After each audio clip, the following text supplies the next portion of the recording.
ልክ ከዚህ ከኢትዮጵያ እንደሄድኩኝ አንድ ነገር ገጠመኝ። ስሙ ክርስቲያን ተብሏል። እኔ ደግሞ ሳሙኤል አልኩት።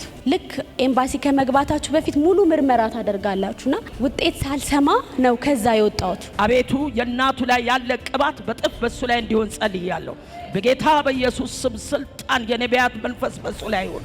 ለእርግዝና በጣም የሚያስፈራ ሲቲ ስካን ውስጥ ነው ያስገቡኝ። በጣም ሪስክ ነው። በአብ በወልድ በመንፈስ ቅዱስ ስም የተባረከ ይሁን። ነፍሰ ጡር ስለሆንሽ በጣም ኬዙ ሊከብድ ይችላል። ስለዚህ ክትትል ያስፈልግሻል። መርፌ 4 ወር ነው ምናምን የሚሰጥ መድኃኒት አለ።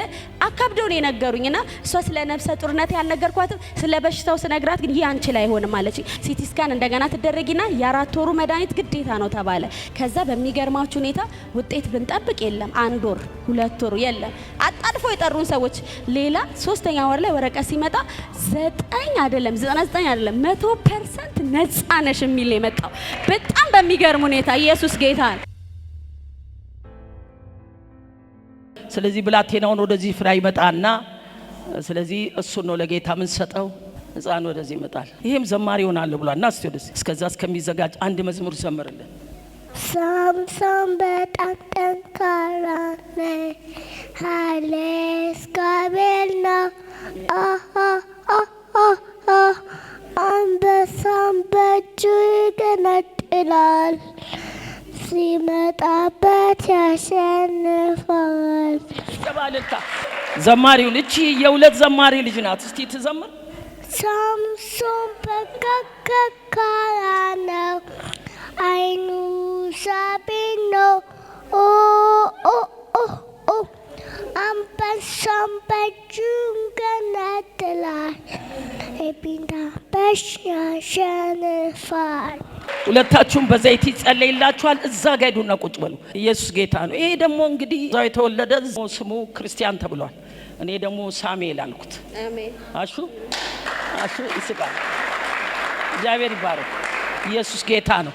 አምላካችን እግዚአብሔር የተባረከ ይሁን። ሁላችንም እጆቻችንን እንዘረጋለን። የናዝሬቱ ኢየሱስ የጌቶቹ ጌታ በክርስቶስ ኢየሱስ ስም ልጆች ያንተ ስጦታዎች ናቸውና ይሄን ብላቴና አሳልፈን ላንተ ሰጠን። በክርስቶስ ደም ሸፈንኩት፣ የደምን ምልክት አረኩበት። በጥበብም በቁመትም አቤቱ እግዚአብሔር በሞገስም ይደግ፣ ክፉ አግኘው፣ መርገም አግኘው።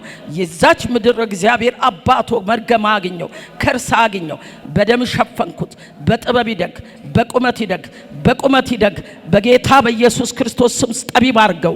አቤቱ የእናቱ ላይ ያለ ቅባት በጥፍ በሱ ላይ እንዲሆን ጸልያለሁ። በጌታ በኢየሱስ ስም ስልጣን የነቢያት መንፈስ በሱ ላይ ይሁን። በኢየሱስም በጥበብም በቁመትም በሞገስም ይደግ። አሳድገው። ላንተ ለታመኑት እጆች አደራ ሰጥቻለሁ። በአብ በወልድ በመንፈስ ቅዱስ ስም የተባረከ ይሁን። በጥበብ በቁመትም በሞገስም ይደግ። በኢየሱስ ስም አሜን፣ አሜን፣ አሜን። እልልታና ጭብጨባ። ከዚህ እንደሄድኩኝ አንድ ነገር ገጠመኝ። ልክ ከዚህ ከኢትዮጵያ እንደሄድኩኝ ልክ ኤምባሲ ከመግባታችሁ በፊት ሙሉ ምርመራ ታደርጋላችሁና ሙሉ ምርመራ አድርጌ ውጤት ሳልሰማ ነው ከዛ የወጣሁት። ውጤት ሳልሰማ ነው ቢኮዝ እኔ አውቃለሁ ምንም ነገር እንደሌለብኝ። አሜን። ሁለተኛ ተዋክቤም ነበር ብቻ ወጣው ውጤት ሳልሰማ። ልክ ውጪ እንደሄድኩኝ በተደጋጋሚ አንድ ወረቀት ፖስታ ይደርሳልኛ ቤትና በቃ ምንድነው አለና ባለቤቴ አረ ይሄ የመጣሽበት ወረቀት ላይ ችግር ይፈጥራል እንዴ ለምንድነው የፈለጉን ብለን ስንሄድ በጣም በሚያስደንቅ ሁኔታ ከሄድኩኝ ከ2 ከ3 ወር በኋላ እርጉዝ ነኝ። ምን አሉኝ?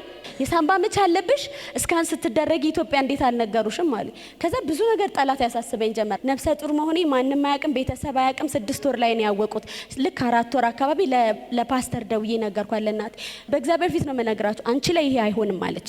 ይሄ የጠላት አዋጅ ነው፣ አንቺ ላይ ይሄ አይሆንም አለች። አሜን። እና ምንድነው ያሉኝ? አካብደው ነው የነገሩኝና እሷ ስለ ነፍሰ ጡርነት ያልነገርኳትም ስለ በሽታው ስነግራት ግን ይሄ አንቺ ላይ አይሆንም አለች። እና ሰይጣን ደግሞ ምን እንደሚያመጣ ለየትኛውም ሳል ራስ ምታት ካለሽ በአስቸኳይ ወደ ሆስፒታል ነኝ ከተባልኩ ቀን ጀምሮ ሳል ጀመረኝ። የለም እኮ ሳል ገጥሞኝ አያውቅም። ትንሽ ሲለኝ ሁሉ ማስበው የሳምባ ምች ነው። እስቲ አጠገባቸው አንዳንድ አዋጆች በሉ አንዴ እንደ ቃሉ ይገለበጣሉ፣ እንደ እግዚአብሔር ቃል ይገለበጣል። የእግዚአብሔርን ቃል እኔ ላይ ተናገር ጀመር። አይሆንም አንቺ ላይ በጭራሽ ማለት ጀመረች። አሜን።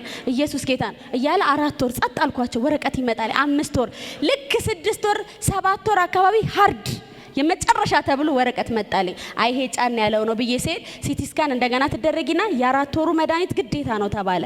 ለእርግዝና በጣም የሚያስፈራ ሲቲ ስካን ውስጥ ነው ያስገቡኝ። በጣም ሪስክ ነው። ልጅ ካለ ሙሉ ምርመራ ማድረግ አትችሉምና ተጠንቅቀው ተጨናንቀው ሆዴን በተለያየ ነገር አስረው አስገቡኝ። ከዛ በሚገርማችሁ ሁኔታ ውጤት ብንጠብቅ የለም 1 ወር 2 ወር የለም።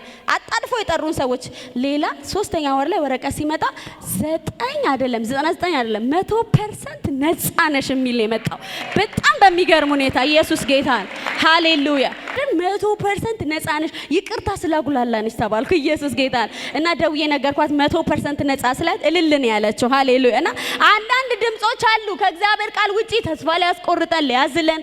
በቃ ለምን እኔ ላይ በጣም ወደው ቃል አለ ስለ ስሙ ያሳያችሁትን ፍቅር ይረሳ ዘንድ እግዚአብሔር አመፀኛ አይደለም። እግዚአብሔር የሰው ልጅ አይደለም። ሃሌሉያ።